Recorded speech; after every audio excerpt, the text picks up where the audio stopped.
thank you for joining us for the CMA Innovation Centre's Visiting Fellow presentation. We have with us today Professor Andrew Hoffman, coming to us from the University of Michigan. Andy Hoffman is the director of the Erb Institute for Sustainable Global Enterprise, and we welcome him heartily. So Andy, please join us, and thank you very much. It's my pleasure. Well, good afternoon, everybody, and it's a pleasure to be here. Thank you for having me, Stephanie. It's been a pleasure getting to know some of you and hopefully know more after this talk. Where do I start? This research stream, what I'm going to present today is a mixture of my work, but other work looking at the social debate over climate change. So it's going to be a little bit more of a broader view, but taking a decidedly different lens on the issue of climate change, where it's predominantly dominated by economics and the sciences, to focus on what are what's the science behind climate change, or what are the economic solutions, a cap and trade or a tax. And there's a missing voice that's starting to come forward from the social sciences saying, why do people accept or reject the science of climate change? And will people accept or reject a price on carbon? You've got it here in BC, but it's certainly not the norm in the United States. And the climate change debate has become very contested. I first got started on this topic in 2010. The development office called me and said, we have a potential donor, former football player, made a lot of money, and he's interested in sustainability. Would you meet with him? And it's not an uncommon request. And so I met at 7 o'clock, and we started the conversation. He started it by saying that he thinks that the scientific review process is corrupt. And I said, what do you think of a university based on that system? He says, I think the university is corrupt too.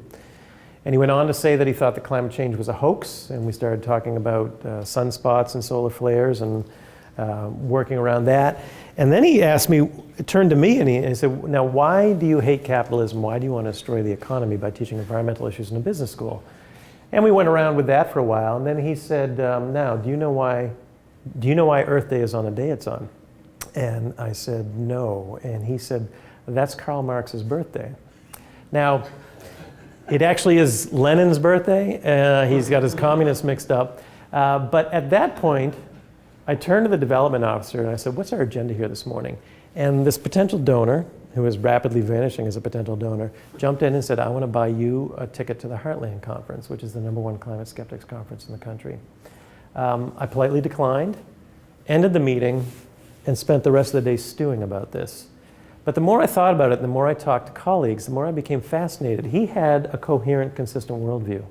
It did all fit together. I didn't agree with it, but he was coming at me from a consistent point of view.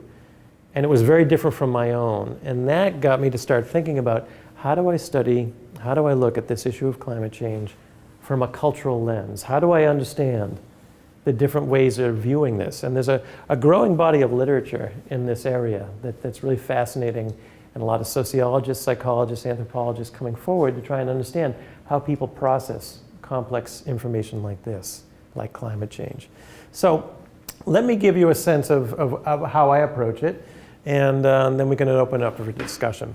There are some interesting divergent trends going on in the United States right now. You have the Intergovernmental Panel on Climate Change that through the years has been putting out increasingly clarified positions that humans are causing the climate to change. Their consensus statement, this is part of it, has been endorsed by over 90 scientific agencies around the world, including the scientific agencies of every one of the G8 plus 5 countries. That position is endorsed by surveys of practicing climate scientists. You can see the numbers up there, anywhere from 83% up to 97% of practicing climate scientists who say that humans are changing the climate. That is supported by studies of the literature out there. And this study here found virtually no papers out there in the scientific literature challenging the notion that anthropogenic climate change is real. So much so that the National Academies of Sciences and the American Association for the Advancement of Science used the word consensus when they talk about the science. Okay, there's trend number one. Trend number two is that Between 2008 and 2009, belief in climate change among the American public dropped from 71 to 57%. Something a little strange going on here. And interestingly, belief that most scientists think that global warming is happening declined from 47% to 39% in 2011 believe that there's a scientific consensus on this issue. So we've got a disconnect here. And so when I think about the climate change debate, and we could be talking about nanotech, we could be talking about nuclear power, we could be talking about a whole host of issues. You want to distinguish between a scientific consensus and a social consensus. The constituents in a scientific consensus are scientists and journals. The process by which they reach that consensus is through the peer review process, through analysis, through data, through models. A social consensus involves a broader array of constituents. As much as it frustrates scientists to hear this, priests, rabbis, politicians, business people, pundits, they all matter in the debate in the social sphere of whether we're going to get a social consensus around the issue of climate change. You can think of the issue of cigarette smoking and cancer. For decades, scientists said cigarettes cause cancer, and for decades, the American public, and I apologize, but this will be American-focused presentation, although it is a phenomenon that is taking place in other parts of the world, but for slightly different reasons than what I'll explain here. So this is an American-focused context, but scientists said cigarettes cause cancer. For decades, people in the United States rejected that. I have an ad from the 1950s that says 9 out of 10 doctors recommend cool cigarettes. I mean, there was a genuine belief that there was nothing wrong with cigarette smoking. In fact, they were healthy. And then over time, a process begins out of which emerges a social consensus. A social fact, as Emile Durkheim describes it, that we will actually teach others that this is true.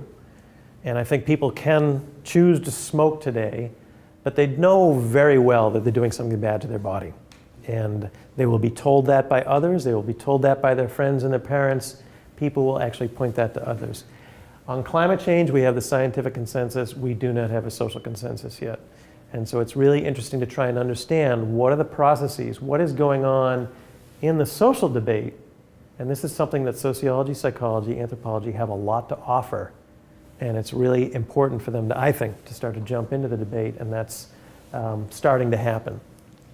It's interesting, when you look at beliefs on climate change, there are certain demographic factors that correlate with someone's belief on climate change, and the most compelling, the most powerful is political party affiliation. Are you a Democrat or a Republican?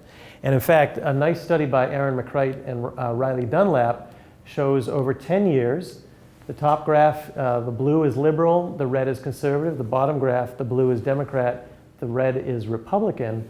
You can see these divergent trends. And in fact, interestingly, in this work, they show that this is not a knowledge deficit issue. If you're more educated or profess to have greater knowledge on climate change, your position becomes more extreme. If you're a Democrat, you become more convinced that climate change is real, but if you're a Republican, you become more convinced it's not. So something else is happening here, and it's really interesting to try and understand this. The sociology literature, particularly around this topic, highlights the idea that when people are faced with complex scientific issues, they try and make sense out of them by quickly looking at their referent group. Who are they a part of? Who do they trust? What is their position on it? And I will try and emulate that position because it solidifies my affiliation with that group. And so if it has become part of the positioning to be a conservative and think that climate change is false because you follow certain thought leaders in that community, Rush Limbaugh, others, then you will be more likely to believe this. Because it's important to recognize that most people do not understand climate science. The National Academies of Science did a study of the American public, and their conclusion was 75% of Americans do not understand science or the scientific process, and yet have these really strong opinions about climate change, nanotech, nuclear power, and others. What they are doing is they're looking around at that referent group, trying to decide what do those people that I trust believe, and how will I make that connection with them by adopting those beliefs as my own. And so they will listen to people that are knowledgeable on the topic, and they will find sources of information that confirm or support their cultural beliefs. John Krosnick at Stanford has done studies to show that Increasing viewership of Fox News correlates with decreasing belief in climate change.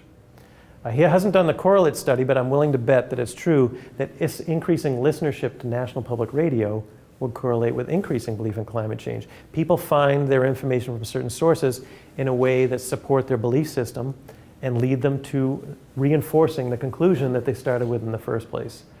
And interestingly, there was a nice book that came out last year called The Filter Bubble, talking about search algorithms in the web that start to look at your previous search patterns in order to filter future search patterns.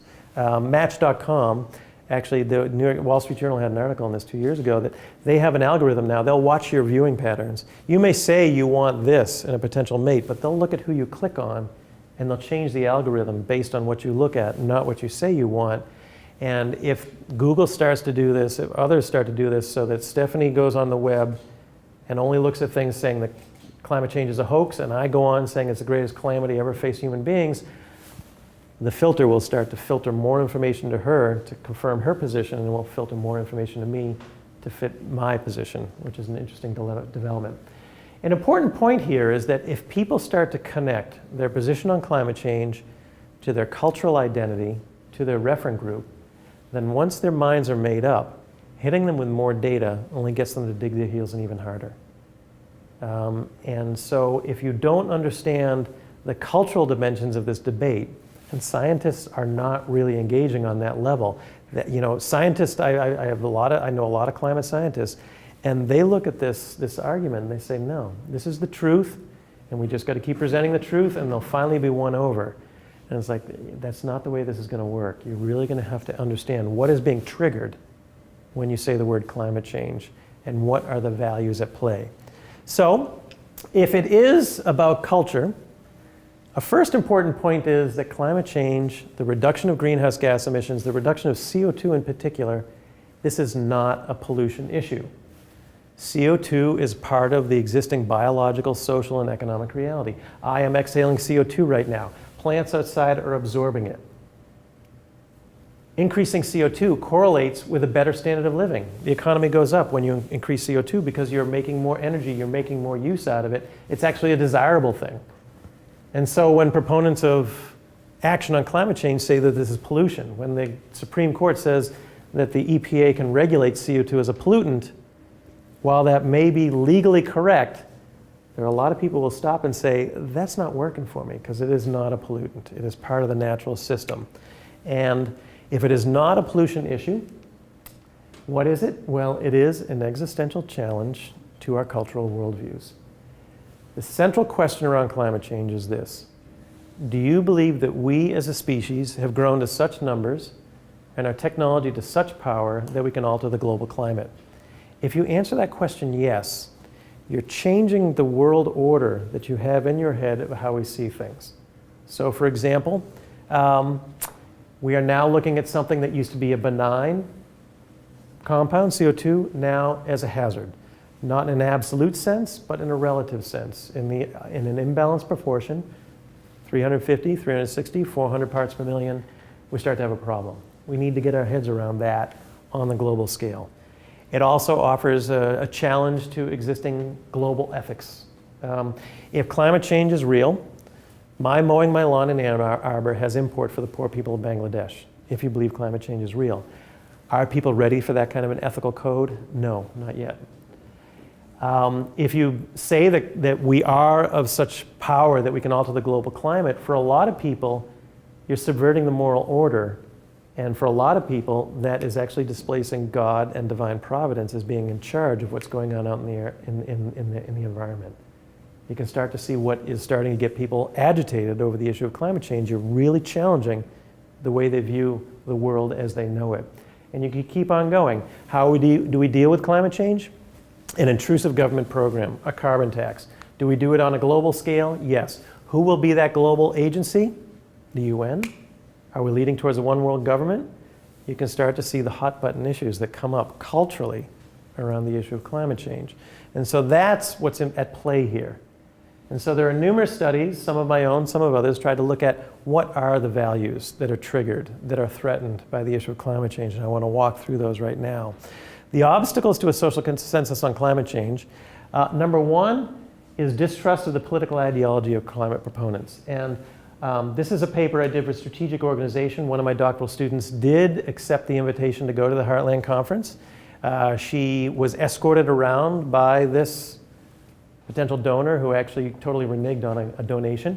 But she interviewed people, she looked at the reports that were presented, and she coded what were the dominant frames that were discussed. And this was number one.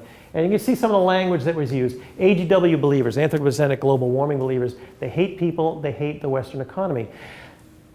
There's a strong belief that the environmental movement is socialist, borderline communist, that wants to use the government to control your lives. There's an expression, Naomi Oreskes and Eric Conway in their book, a lot of people describe environmentalists as watermelons. They're green on the outside, they're red on the inside. So serious distrust for those who are pushing forward the idea that climate change is real. And that was frame number one. Frame number two, the market solves all problems, do not tamper with the market. And so the idea of a carbon price is anathema for these people. It's really upsetting. The market will solve the problems. Yes? What percentage of US shipping actually have this stance? Because I heard you mention this last night, and it's fascinating, and it never occurred to me that people could have this stance. There's a nice study that came out of Yale called the Six Americas Study. It's a segmentation analysis of the American public, and it goes from dismissive to alarmed. And dismissive, I believe the number is, does anyone know, somewhere around 16%? But then grades of distrust go from there. But yeah, there's a, yeah. The third is distrust in science, scientists, and the scientific process. And this is an important one. And it is not new. The book that won the Pulitzer Prize in 1964 was called Anti-Intellectualism in American Life. And he talked about the idea that scientists are viewed by many in the country as atheist. The science and reason, the faith and reason debate goes on there. But they work in their ivory tower. They work on issues that are inaccessible to many people. They come to conclusions that disproportionately influence the political process and change their lives. So for many people, this is anti-democratic. And the academy, where scientists live, is seen as, and is in fact, a liberal-leaning institution. There are studies to show that in the American education system, the higher education system, Democrats outnumber Republicans in law schools 4-1, all the way to history departments 18-1. And so there's a great distrust for just the academy in general among a large population in the country. Other frames that come in, and there's a whole, Mike Hume has a really nice book on this from Cambridge University Press, but different conceptions of risk. For some people, the risk of doing something is too great. You're going to destroy the economy. For other people, the risk of not doing something is too great because of the environmental and health hazards that go with it. Different conceptions of the value and relationship to nature. Does nature have inherent value? Or is it there primarily for our use? That really starts to segment the population. Should we be leaving Anwar alone because of a bunch of caribou? Most people will never go there. But do we leave it alone because it has inherent value? That starts to cleave people on their positions on this. Discomfort with the scenarios of climate outcomes. Movies like The Day After Tomorrow that describe Manhattan underwater with glaciers going down Madison Avenue. People have in their head a just world theory. There's a whole literature around this. I do believe that the sun will set today. I will fly home on Friday. The world is a beneficent place. Good things happen. And so to come forward and say, no, Armageddon is around the corner, people will just shut down and say, I'm sorry, I just don't buy that. Yes? What makes something a cultural obstacle as opposed to just any other kind of obstacle? Because what I'm trying to get at here is that the debate over climate change is not about CO2 and climate models. It's about these values. It's about these cultural values. And importantly, it has become caught in the culture wars. People's positions on climate change right now will align with their position on the whole suite of hot button issues in the partisan battles: abortion, gun control, healthcare.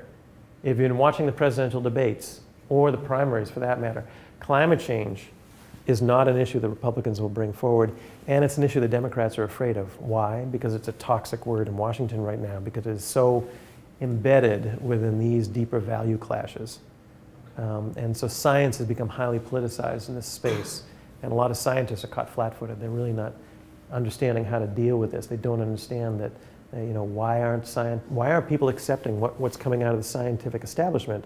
We're scientists. And they still, a lot of them still hold to that position. And it's because this is what people hear when they hear climate change, not CO2 or climate modeling.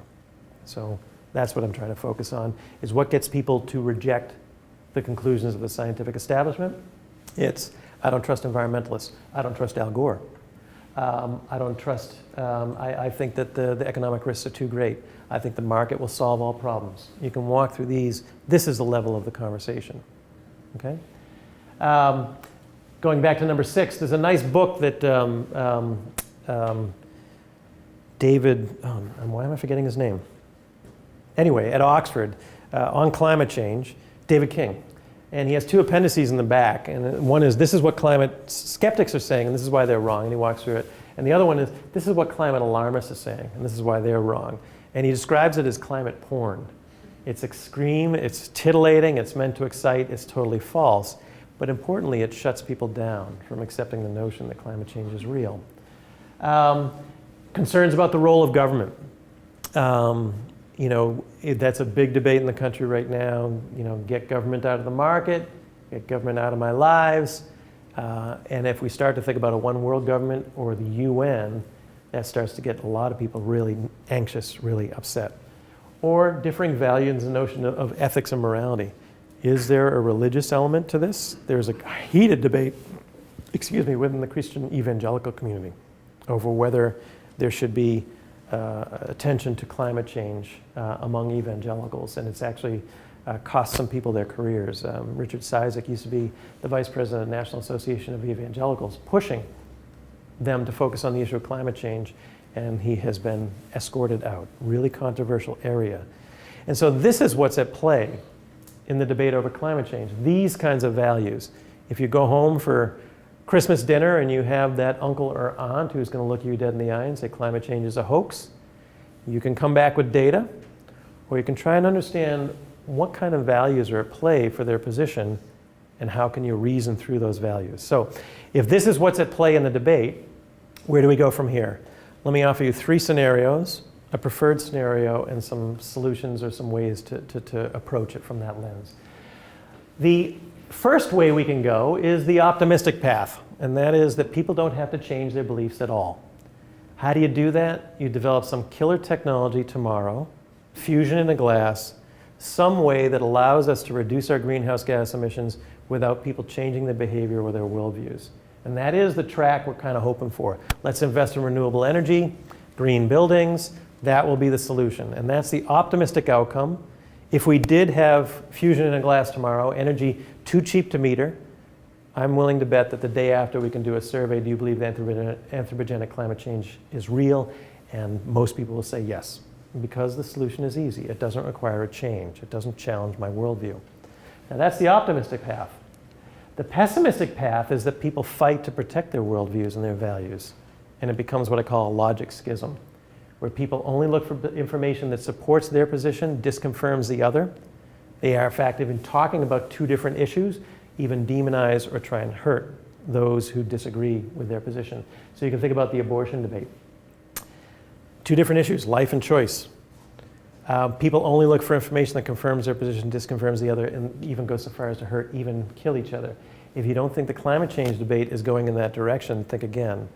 Take a look at what Michael Mann is going through, climate scientist at Penn State who got caught up in the ClimateGate scandal. He's had bullets left in his mailbox. He's had physical threats against his family. He's had to have security when he gives talks. That is where we're at in some dimensions. Now, a third way forward is to focus on consensus, to bring in the science, but also to try and uncover the underlying values that are triggered by this. And so we can go straight to the negotiations and dispute resolution literature. They've been focusing on this for a long time. How do you get resolution in highly contested value-based negotiations? And they do offer a series of techniques and tactics to try and focus on shifting the form of the debate. One is know your audience. And so that 6 America study that I talk about, They go from one end of the spectrum to the other, and if you were to graph what they describe, it's a distribution, but a skewed distribution. More people believe that climate change is real that's not. But on the poles, you have believers and deniers, and I'm going to talk about that term in a second. But these people are in the pessimistic outcome. They're in the distributive battle. And so if you find yourself talking to people on this side, my advice is talk about football, talk about hockey, talk about something else, because they're really not interested in a serious conversation on this. They're interested in getting you to go to their side. But if you're in this space, then you can have a serious conversation. Also, think about the demographic of who you're talking to. When I teach environmental issues in the business school, I don't talk about biological oxygen demand. I don't even talk about corporate social responsibility. I talk about MPV, ROI, ROA. I talk about consumer demand, cost of capital, and then I have people's attention. When I give talks to business audiences on climate change, I will open by saying, you can be totally agnostic about the science of climate change and still see it as a business issue. And that disarms them. Bob Inglis, conservative Republican from North Carolina, got voted out of office because he believes climate change is real. And now he has made it his mission to get Republicans to pay attention to the issue. For him, he said the number one issue around climate change is accountability. And every industry has to be accountable for their pollution, and CO2 is pollution, and we have to work that into the market system in order to deal with it. You got to frame it in the language of the people you're talking to. The second, ask the right scientific questions, and you can start to uncover whether someone is just adopting a position based on their reference group, or whether they've actually got a deeper knowledge of it. And to simply ask, do you think that anthropogenic global warming is real, is really mixing multiple scientific questions into one. And people who study public opinion on this drives them crazy when they see newspapers and others doing it. There's actually a series of questions. There's 6 that you could walk through. Some are highly supported by scientific evidence. Some lay in the realm of scientific judgment. So, is CO2 increasing in the atmosphere? A lot of people argue against that hockey stick graph. I'm sorry, but the data is quite compelling. CO2 is going up. Does this lead to a general warming of the planet? The science around the greenhouse effect is well established and confirmed, so you can argue with that, but that's a tough one. Has the climate changed over the past century? Again, the evidence is quite compelling that the global mean temperatures have gone up. So those first 3, someone can argue against those, but you're arguing against the great mass of scientific consensus out there. The second 3 start to get a little more interesting, and you can actually have a conversation about this. Are humans partially responsible for this increase? Scientists are not absolutely sure. There are multiple plausible causes, but through what they call fingerprint analysis, human impact is the best plausible hypothesis out there. Until there's another hypothesis that can rival this one stands, and you can start to debate that. Will this lead to continued change over the next century? Well, if the first are true, past is not always prologue, but this seems to be true. What will be the environmental and social impact of such change? This is where the debate is in the scientific community. They don't know. It can go from minor impact to major impact with a series of distributions that go along with it. And that's where you can actually have a serious conversation with someone over climate change. And if you walk through these, you can actually start to have a sense of where the people you're talking to are coming from. Next, move beyond data and models. This is an emotional issue.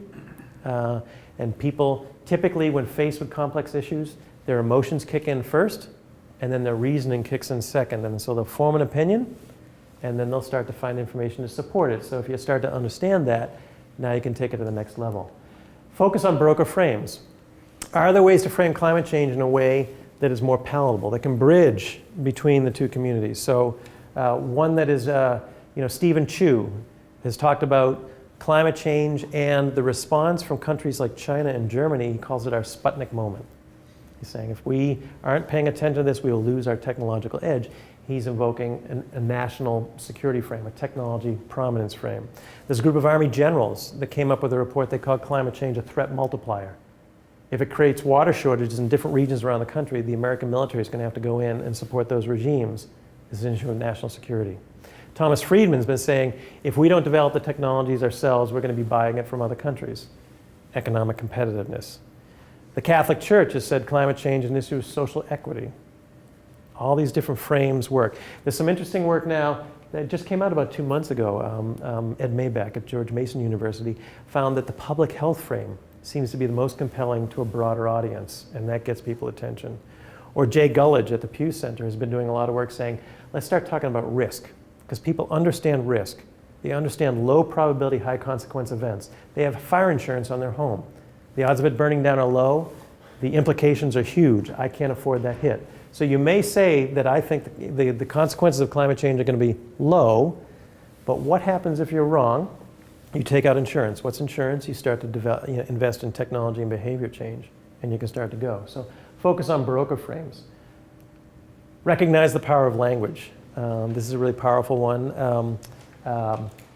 If you use the word denier, as I have, and I have to change this, it should say believers on either side.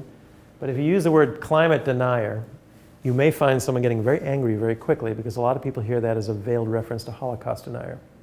Interestingly, if you use the word climate change or global warming, depending on who you're talking to, you can get a very different response. There are studies that have shown that among Democrats and liberals, the terms are interchangeable. Among Republicans and conservatives, global warming is much more offensive, much more irritable than the term climate change, and they will get more response. You guys know here that if you say tar sands or oil sands, you've just cued whether you're supportive of it or not. You could talk about uncertainty. It means something very different in the public than it does in the scientific community. And so the power of language really matters on how you frame this issue. Employ climate brokers. The messenger is as important as the message. I can say Rush Limbaugh or Al Gore, and depending on the audience, you'll get a very visceral response on one side or the other. So if you're trying to make a case, do not invoke Al Gore. Al Gore is the people that conservatives, climate skeptics love to hate. If you're going to try and get business people to pay attention to climate change, get climate brokers from the business community. If you're going to get evangelicals to start to attend to climate change, get representatives from the evangelical community. You need to have spokesmen that are trusted by the community you're trying to reach. And that's critically important. Recognize that people are part of multiple reference groups. I may say that the science process, the scientific review process is corrupt, and climate change therefore is not true, but if I were to get cancer tomorrow, I'm going to the hospital. What's that hospital based on? The very same scientific review process. And you can start to recognize that people are inconsistent in their beliefs. And then finally, employing events as leverage for change. Interestingly, belief in climate change in the United States was on a slow decline since 2008, and in 2011, it started to come back up. And the surveys show it's because of the weird weather we're having. Now, this is a tricky one because weather is not climate. And so if you get people to say climate change is real because of the weird weather, you have to get there, you have to transition very quickly to say, now look at the macro trends. That's where climate change lies over the long term, over global averages. And then you can start to drive the conversation. So these are sort of the coming from the dispute resolution literature, ways to go forward. I want to close with a postscript, an example of what I'm trying to explain to you in a much more visceral way. I had a paper come out in Organizational Dynamics, and it was the beginning of my work in the idea that climate change is a cultural issue. And I laid out the literature and talked about it. And then I made two analogies. And the first I've already explained to you, cigarettes and cancer. And then I said then that a social consensus was formed that cigarettes cause cancer. And we are now facing that kind of a cultural debate in this country, in the world. The question is, how big is the culture shift before us? And I said, it's enormous. It's as big as the abolition of slavery. The point being that if you go back to the 17th century, 3/4 of the world's population was in slavery or serfdom. And when abolitionists stood on the street corners of London and said, let's abolish slavery, people said, you're out of your mind, you're going to ruin our quality of life, the entire economy is based on it. And today, people are standing on the street corners of London or Vancouver or New York and saying we have to abolish fossil fuels. And people are saying, you're out of your mind, you're going to ruin our quality of life, the entire economy is based on it. That's what's before us. Slavery was supported with the moral institutions of the day. There's a wonderful book, Bury the Chains, about the abolition movement, and he describes this one scene where a slave captain is on a ship, slaves down below giving Bible lessons to his crew, seeing no disconnect to what he's done. There is slavery in the Bible. It is totally normal. Now, I made that point as a provocative point to push and say, can you envision a day when the emission of CO2 may have some similar moral overtones to it as slavery does? And I'm willing to bet the answer is no. That's how big a shift is before us. It took 100 years to abolish slavery. We've been at climate change for about 15 years. So it's going to be a lot longer to deal with the cultural debate before us. So that was the paper. These were just 2 paragraphs in the whole paper. And the New York Times picked it up. And so I was really excited about that. I'm a public intellectual. I'm in the papers. And then Riley Dunlap actually emailed me and said, I see Mark Morano's taking his hits at you. And I said, who's Mark Morano? And he said, well, he used to work for Rush Limbaugh, and he used to work for James Inhofe, and now he runs a webpage called climatedepot.com. I really suggest you go see it. And so I went to it, and this is what I found. And you can see here's my picture, and here's Adolf Hitler's picture. And there's the coverage of the article. That's all. And there's my email address. And before I get to what happens, let me show you something that's important as you start to think about getting into the public debate. My secretary tracked hits to my webpage. Now, it costs $30 to get the article from Organizational Dynamics. And I wouldn't even pay $30 for that article. I don't think many others would. But you can get it free from my webpage. Don't tell Organizational Dynamics. There's the New York Times article. Look at the scale. 110 people went to the source article. Here's the Climate Depot spike. 40 people went to the source article. The rest of it got caught up in the cultural debate. And then the emails start coming in. So this is what some of them look like. And there's a lot more. And I have a folder in my inbox for climate skeptic hate mail. And as a social scientist, this starts to come in. So what do? Well, I code it. And what you'll find are some of the values that I talked about in the paper. So skepticism of science and scientific elites. You self-appointed overseers expect us peasants will take you and your fellow scientists seriously. Represents a deep distrust for scientists. You're cultural vigilantes. How dare you tell me how to live my life? Suspicion of my political ideology. I'm doing the work for Satan. I must be a secular evolutionist. I must not believe in intelligent design. I must be an evolutionist if I believe in climate change. Climate change threatens my belief in God. Fear of economic disaster. Why do I want to lower our standard of living? Why do I want to enslave people? I mean, it goes on. Greetings, comrade. Why do you want Marxist destruction of civilization? And on it goes. And of course, you had to get a threat at the end. Now, the point is, why would people send emails like that to someone they don't know who wrote a paper in an obscure academic journal about climate change? It's not about CO2. It's about deeply held values that are threatened by the notion that climate change is real. That's the level of the debate.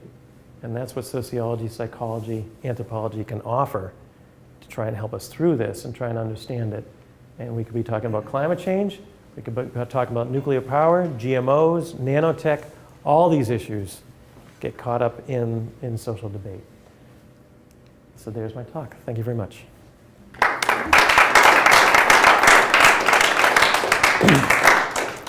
So do you want to open it up for questions? I don't know how we're doing on time. Yeah, I think we have some time for questions. Carolyn? Okay. So how is this typical, I mean, the U.S. has been called an exceptionalist culture. How is this typical or restricted, how generalizable is this dynamic outside of the U.S.? Because the U.S. is unique in so many ways. Yeah. Well, but there are certainly some cultural elements here that aren't in other countries. I've given talks like this on this in Europe, and they definitely scratch their heads when I hit the religion topic. They're really puzzled by that. But climate skepticism is very strong in other countries, particularly Australia and New Zealand, and growing in England and in Germany. And interestingly, my doctoral student at the Climate Skeptics Conference was talking to someone from Germany, and he said something very interesting. He said, the climate skeptics are there, but it doesn't track along political party lines, therefore they're not as discernible a group as they are in the United States, because it does track so neatly on the red-blue line. But there are certainly cultural dimensions to environmental issues that differ across countries that create different responses. I mean, why were GMOs accepted in the United States and violently rejected in Europe? This is a cultural question. It's not about technology. And so you would have to adjust this study. This is a US-centered study but that doesn't mean that the similar processes of deeper cultural values, of referent group identification, aren't at play on people's positions on these issues in other countries. Yeah, this is a trigger, the underlying dynamics, and this happens to be a trigger for this. Right, right. So the beginning of the talk could be any country. The particular values at play, different by countries. Where we go, similar, and these prescriptions from the negotiations literature, I would say, is similar. This is a sort of tongue-in-cheek, but also serious question in terms of talking earlier about impact and contributions. You know, you measure impact usually in terms of citations. I was wondering, like, you could measure impact in terms of death threats and insults, in terms of because you're actually engaging with people and you know, how does that make you feel when you? Because I'm not too sure any of us here have published research where we get that sort of impact. I was on sabbatical at Oxford when this happened, and that helped, where I wasn't looking over my shoulder, because I really was thinking, okay, is someone going to show up at my door? And so it stung. It stung a lot when it first happened. And then I found a quote by Winston Churchill, paraphrasing slightly, but it says, if you're not offending anybody, you never took a stand. And so I have a lot of friends that are going like, go Andy. But you know, when it first happened, you know, I had this idealized idea, well, I'm going to be a public intellectual, I'm going to inform the public debate. I didn't want to be divisive. And so I thought, oh, I should have been more careful about what I wrote. And then I thought, that's naive because they're going to twist it. But I think it does give a lesson that if you want to jump into the debate, you got to know the landscape, and you got to be very careful in thinking about what you're saying, how it can be twisted. One thing this executive in residence we brought into the Erb Institute has done for me personally and the Institute broadly is he is always there because he's a conservative Republican. He does believe that climate change is real. He's a conservative Republican. He goes, Andy, you just showed your left-leaning colors right there. And it has been a nice way for me to just sort of gauge and get a nice reflection back of when I'm showing the bias of the cultural group of which I'm a part. I mean, we forget that. I used to be stunned where during the George W. years as president, you could have a visiting professor who would feel totally unafraid to do a rip on George W. Bush in an academic seminar. I'm sure you've seen it all yourselves because they know we're in an environment that will accept that. And the Academy of Management was in Austin, Texas, and I was with a group of guys that started to do this rip, and we're going through the doors and like, guys, we're leaving the confines of Academy right now. Be really careful, we're in Texas. And so that kind of a lens back has been really helpful. But recognizing that, you know, if you really want to say something important, you're probably going to upset people, and that comes with the territory. So I've learned to accept that. I've learned to deal with hecklers. I gave a talk in Ann Arbor, actually, where a guy just went off on, he opened, I'm a believer in the Genesis mandate. How dare you say that the Bible is wrong? Read Revelations, and he just kept going. And when he was done, I said, thank you very much. You just made my point for me. And there was just this silence, and you know, and I've learned to take those hits. But at first, it really stung. Yeah. So you tricked me in the structure of your talk, and I'm still processing it. So you're, like, as I was thinking, this was just, in quotes, academic talk. Yeah, we changed the paper at the presentation at the last minute, and I apologize. No, it's good. No, it's quite, it's stimulating in the sense that when you got to what I would have thought were your findings, here's the values that seem to be associated with climate skepticism, and which, you know, kind of answered Dave's question about how is this cultural. So then I thought what you were going to do was then develop a theory of a kind of cultural theory of climate skepticism. I don't know what it would look like, but anyway, you know what I mean, right? But instead it was, so what should we do about this? And you kind of, I mean, and I'm still trying to catch up with you in a way because I'm trying to understand your position in this presentation, because the prescription at the end is this integrative solution, but it seems to come from a position of this is real. Some people don't understand it's real. They're never going to change. So what can we do to at least have practical action going forward? Is that really the... I wouldn't say they're never going to change, but your point is a good one. That I've gotten challenged in some academic seminars. I did have another paper that was going to talk about logics and frames, and Stephanie and I talked and thought, maybe we should stay out of the weeds. But I've gotten challenged saying you're showing a bias by saying that climate change is real. Now, if it is representing a bias to say that I trust the scientific establishment that tells me that that climate change is real, I'll wear that. I come back and say, I believe there's something called an atom, and it has a nucleus and it has electrons flying around it. I will never ever see these in my life. And the idea that this body is made out of billions of these things that I will never see, I believe it's so because science tells me it's so. If that represents a bias, I will wear that, and I'm comfortable with that. But I have gotten pushback saying you're showing a bias, and I'm like, well, I'm going to fall back on what the scientific establishment tells me. Now, that one slide with those 8 values, that's a book. There's a huge and growing, I shouldn't say huge, but there's a nicely growing literature around that. What does that composite worldview look like? And Jonathan Haidt is doing a lot of nice work in this area. His last book is called The Righteous Mind, of how do people do moral reasoning, and how is it different on the right than on the left? I mean, it's really nice work. And that one slide of those 8 values can, and I'll tell you right now, will be expanded into a book, my next book, and it will pull all that literature together to say what does this look like, and give equal time to both sides. This can't be just, here's climate skeptics and this is why we need to reprogram them, but there are the other side as well. Why do you blindly accept this to be true? Which a lot of people are doing as well. I freely admit I don't understand climate science. I don't. But I trust the scientific establishment. Why do I trust it? What kind of values within me, what kind of reference groups of which I'm a part, certainly being a part of the academy, leads me in that direction. It should be no surprise that most academics believe that climate change is real because they live in the academy. They trust the scientific review process. They are in a liberal institution. But I think we need to ask the question as a dual question.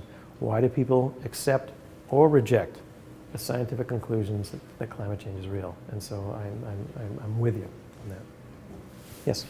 I think the question about whether the climate change is real is based on ontological realism. So the response that you get from readers is based on kind of a normative response. So maybe they kind of interpret your question based on their own beliefs. So kind of does climate change jeopardize my value or beliefs? So my question is, do people really deny whether climate change is real or not? Absolutely. Oh yeah. Or they just deny the value? Well, the values lead to a particular way of framing the issue, of making sense out of the issue. Let me give you an example, and maybe you're not familiar with it, but you can bring up the topic of geoengineering. And people have a very visceral response very quickly, and then they'll look for information to support it. No, geoengineering, no way, we're not going to tamper with the global climate. Do you actually understand any of the scientific experiments going on this? No, but no way, we're not going to do it. People have a very quick visceral response. It's the way we do our reasoning on complex issues we don't understand. So our values inform our positions. And that's what I'm trying to get at. That a lot of the work that Jonathan Haidt is on that notion that the emotions get triggered quickly, and then we form an opinion, and then our reasoning comes in second, and we look for ways to support that position. So I can tell you right now, we recognize this in ourselves. If you told me that Rush Limbaugh said X, fill in the blank, I don't care what it is, my instant reaction is going to be, then I don't believe it. I mean, I have to recognize that I'm a human being that follows by the same processes as well. There are other people that you could say Al Gore says X, the same response. George W. says X.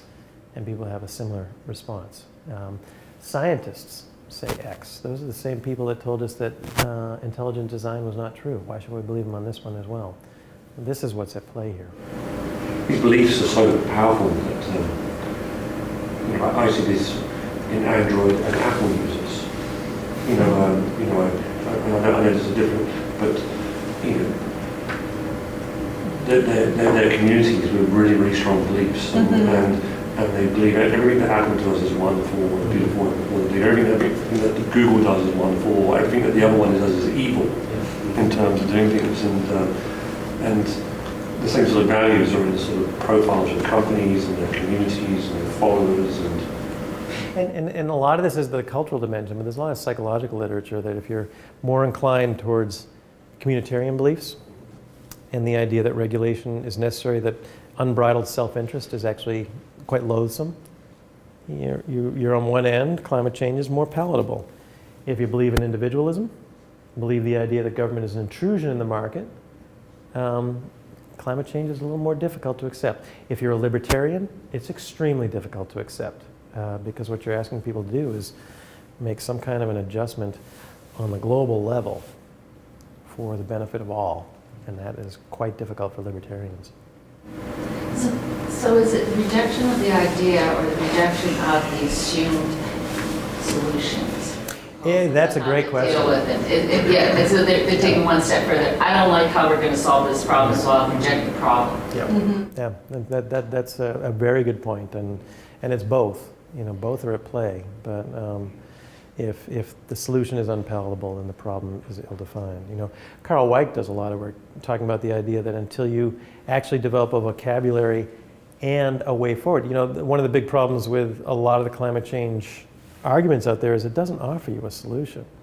It says basically we're in trouble, and therefore people just reject it. I'm sorry, I'm not going to go there. Or carbon price, you're going to destroy the economy. Or we're not going to do it if China doesn't do it. Therefore, I don't believe this whole thing is true. It's those damn environmentalists trying to control my life.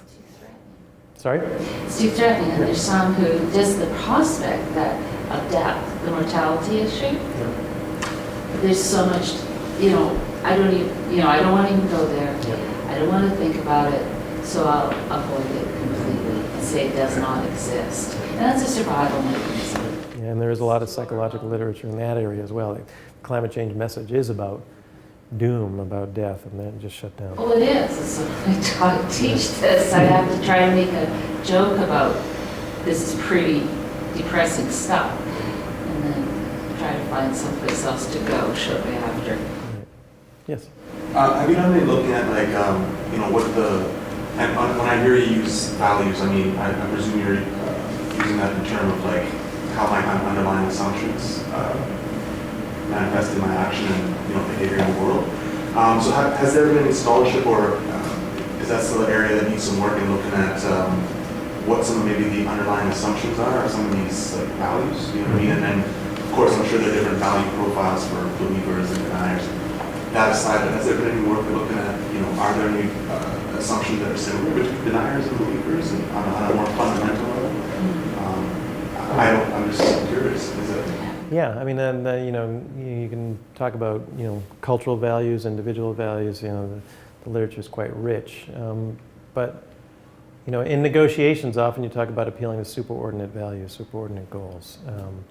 When John F. Kennedy made his first speech on civil rights, he said it's an issue as clear as the Constitution and as old as Scripture. He was trying to appeal to those superordinate goals.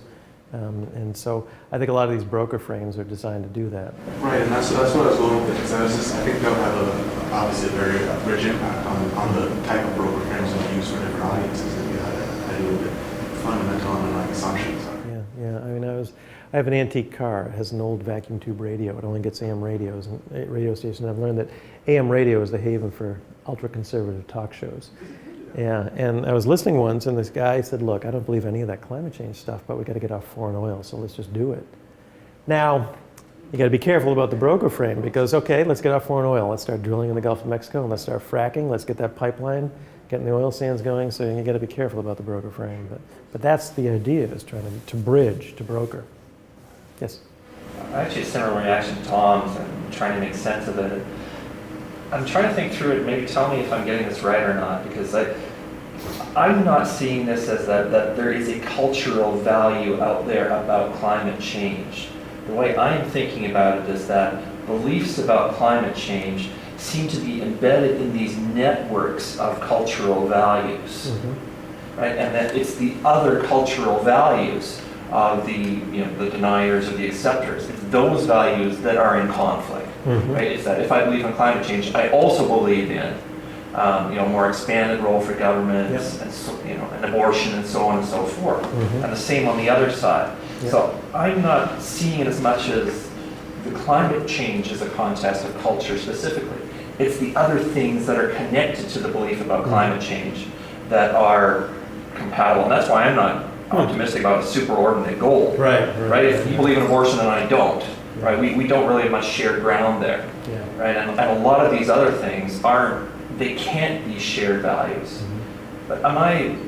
Well, but I think even on, abortion and gun control, there is middle ground. I mean, it's not either abortion until the end of the 9th month or no abortions even if the life of the mother's in danger of rape or incest. And that there is some, that's what, the polarization of the debate over abortion or gun control. It's either, you're going to take away my 22 or my son's BB gun, or I'm allowed to have my armor-piercing, automatic weapon. But in the middle, there's some area or some domain for informed and reasoned conversation. For some people. For some people, but the extremes do dominate the conversation. And the academic paper that I was going to present does try and look at what is happening in the denier movement, which is very important. It's an active group, a constellation of specific actors: Heartland Institute, Cato Institute, American Enterprise Institute. How much do their messaging influence the skeptical community, which is a broader community of people who are just questioning the science? How much does that come across? And I don't look at it in the paper, but a second question would be, and how much does the alarmist messaging get into the debate? And we can get to the work of Hume, looking at the Catholic Protestant conflicts centuries ago, and his point was we got to isolate the extremes and allow the middle to work this out. And it could be an argument you might bring up on this one as well. So picking up on that, do you think that the embeddedness of reactions to climate science, do you think they're the same things? The embeddedness of reactions to climate science and these broader values is the same as the reaction to climate science, meaning that are the endpoints, are the deniers, the people who are most extreme in that constellation of values, or are they more like a broader set of people who have that constellation of values, but who for some reason the salience and their reactiveness to that one particular issue stands out, maybe for practical interests, maybe for whatever. So do you think that do you think it would be also, to be crude in the U.S. context, are they the same members of very extreme right-to-life groups being members of extreme climate science denial groups? That's a great question. I don't know the answer. I can tell you that at the Heartland Conference, the Ayn Rand Institute is very prominent. The Libertarian Party is very prominent. So you could start to dovetail off of that, of what kind of values do they, or what kind of positions do they take on other issues, and does it align? Is it merely a matter of threatened economic and political interests? Possibly. I don't know how to answer that question. I was just curious in terms of your, because that would make a difference in the possibility of a particular solution, etc. Right?